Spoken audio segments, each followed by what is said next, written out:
ಸೊರಬ ತಾಲೂಕು ಹೊರಬೈಲ್ ಗ್ರಾಮದಲ್ಲಿ ಕೃಷಿಕರಾಗಿರ್ತಕ್ಕಂಥ ನೋಡ್ರು ಹರಿಯಣ್ಣವರು ಈ ಕೃಷಿ ಹೊಂಡವನ್ನು ಕೃಷಿ ಇಲಾಖೆ ವತಿಯಿಂದ ನಾವು ಈ ಹೊಂಡವನ್ನು ನಿರ್ಮಾಣ ಮಾಡಿದ್ದೀವಿ. ಈ ಕೃಷಿ ಇಲಾಖೆ ವತಿಯಿಂದ ಹೊಂಡ ನಿರ್ಮಾಣ ಮಾಡಿರ್ತಕ್ಕಂಥ ಈ ಹೊಂಡಕ್ಕೆ ಟಾರ್ಪಲ್ ಹಾಕೋದಕ್ಕಾಗಿ ನಮೋ ಟಾರ್ಪಲ್ ಕಂಪನಿ ಹರಿಹರ ಅವರು ಈ ಟಾರ್ಪಲನ್ನು ಈ ಗುಂಡಿಗೆ ಹಾಕಿ ರೈತರಿಗೆ ಉಪಯೋಗ ಆಗೋ ರೀತಿಯಲ್ಲಿ ಯಾವ ರೀತಿ ನಾವು ಹೇಳ್ತೀವಿ ಆ ರೀತಿಯ ಬೆಸ್ಟ್ ಕೆಲಸವನ್ನು ಮಾಡಿದ್ದಾರೆ. ಈ ಟಾರ್ಪಲ್ ಹಾಕೋ ವಿಚಾರದಲ್ಲಿ 4 ಜನ ಇವರಲ್ಲಿ ಟೆಕ್ನಿಷಿಯನ್ ಇದ್ದಾರೆ ಮತ್ತು 9-10 ಜನ ಇವರು ಸಂಪೂರ್ಣವಾಗಿ ನುರಿತ ಕಲಾವಿದರ ಥರ ಈ ಥರ ಕೆಲಸ ಮಾಡಿ ಪಾಂಡಿಗೆ ಯಾವ ರೀತಿ ಟಾರ್ಪಲನ್ನು ಹಾಕಬೇಕು ಅನ್ನೋದ್ರ ಬಗ್ಗೆ ಸುಸೂತ್ರವಾಗಿ ಹಾಕ್ತಾರೆ. 4 ಕಾರಣಗಳನ್ನು ನೋಡ್ಬೋದು. ಒಂದು ಚೂರು ಕೂಡ ಟಾರ್ಪಲನ್ನು ವೇಸ್ಟ್ ಮಾಡ್ದೇ ಇರೋ ಒಂದು ವ್ಯವಸ್ಥೆ ಒಳಗಡೆ ಅಚ್ಚುಕಟ್ಟಾಗಿ ಟಾರ್ಪಲನ್ನು ವೇರ್ ಮಾಡ್ತಾರೆ. ಮತ್ತು ಇವರು ಸರ್ವಿಸು ಇಡೀ ರಾಜ್ಯಾದ್ಯಂತ ಇದೆ. ನಾನು ಈ ಹೊಂಡವನ್ನು ನಿರ್ಮಾಣ ಮಾಡೋ ವಿಚಾರದಲ್ಲಿ ಎಲ್ಲ ಹೊಂಡಗಳಿಗೂ ಇವರೇ ಕೂಡ ಟಾರ್ಪಲನ್ನು ಹಾಕಿದ್ದಾರೆ. ಟಾರ್ಪಲ್ಲು 3 ಥರದ ಕ್ವಾಲಿಟಿಗಳ ಟಾರ್ಪಲನ್ನು ವೇರ್ ಮಾಡ್ತಾರೆ. ಒಂದು ಬ್ಲ್ಯಾಕು, ಒಂದು ಬ್ಲೂ, ಒಂದು ರೆಡ್ಡು. ನಿಮಗೆ ನಿಮ್ಮ ಅನುಗುಣಕ್ಕೆ ತಕ್ಕಂತೆ ಯಾವ್ದು ಬೇಕೋ ಆ ಟಾರ್ಪಲನ್ನು ಹಾಕ್ಕೊಡ್ತಾರೆ.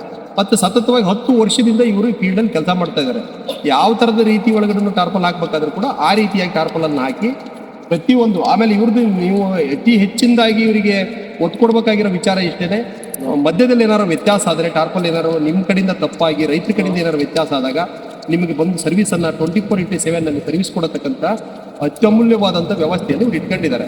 ಹಾಗಾಗಿ ದಯಮಾಡಿ ನೀವು ಕೃಷಿ ಹೊಂಡ ಮಾಡಿಕೊಂಡಿದ್ರೆ ನಮೋ ಟಾರ್ಪಲ್ ಹರಿಹರ ಕಂಪನಿಗೆ ನೀವು ಕಾಂಟ್ಯಾಕ್ಟ್ ಮಾಡಬೇಕು ಅನ್ನೋದು ನನ್ನ ಅಭಿಲಾಷೆ. ಹಂಗೆ ಕೃಷಿ ಹೊಂಡ ತೆಗಿಯೋಕೆ ಏನಾದ್ರು ಇಟ್ಟು ಹಚ್ಚಬೇಕಾದ್ರೆ ಸೊರಬ ತಾಲೂಕು ಶಿವಮೊಗ್ಗ ಡಿಸ್ಟಿಕ್ಕು ದಿನೇಶ್ ಅಂತೇಳಿ ನಾವೇ ಈ ಥರದ ಹೊಂಡಗಳನ್ನು 100 ಹೊಂಡಗಳನ್ನು ಒಂದು ವರ್ಷಕ್ಕೆ 100 ಹೊಂಡಗಳನ್ನು ನಾವು ಮಾಡ್ತೀವಿ. ತಮಗೇನಾದರೂ ಹೊಂಡಗಳನ್ನು ಮಾಡೋ ಅವಶ್ಯಕತೆ ಇದ್ದಲ್ಲಿ ನಮ್ಮನ್ನು ಸಂಪರ್ಕ ಮಾಡ್ಬೋದು. ನಂಬರ್ ಹೊಂಡ ಮಾಡಿದ ತಕ್ಷಣ ಟಾರ್ಪಲ್ಲಿಗೆ ನಮೋ ಟಾರ್ಪಲ್ ಕಂಪ್ನಿಯವರಿಗೆ ನಾವು ಕೂಡ ಇನ್ಫಾರ್ಮ್ ಮಾಡ್ತೀವಿ. ಅವರಾದರೂ ಇನ್ಫಾರ್ಮ್ ಮಾಡ್ತಾರೆ. ರೈತರಿಗೆ ನಾವು ಹೊಂಡ ಓಡಿಸಿದ್ರೆ ಏನಾದ್ರು ಉಪಯೋಗ ಯಾಕಂತ ಹೇಳ್ತೀವಿ.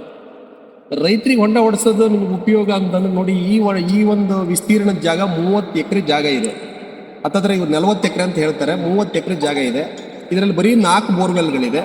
4 ಬೋರ್ವೆಲ್ ಎಲ್ಲ ನೀರುಗಳನ್ನು ಹೊಂಡಕ್ಕೆ ತಂದು ಕಡೆಗೆ ಇಲ್ಲಿಂದ ಸಿಂಪರಣೆ ಮಾಡೋದ್ರಿಂದ ರೈತರಿಗೆ ಭಾಳ ದೊಡ್ಡ ಉಪಯೋಗ ಇದೆ.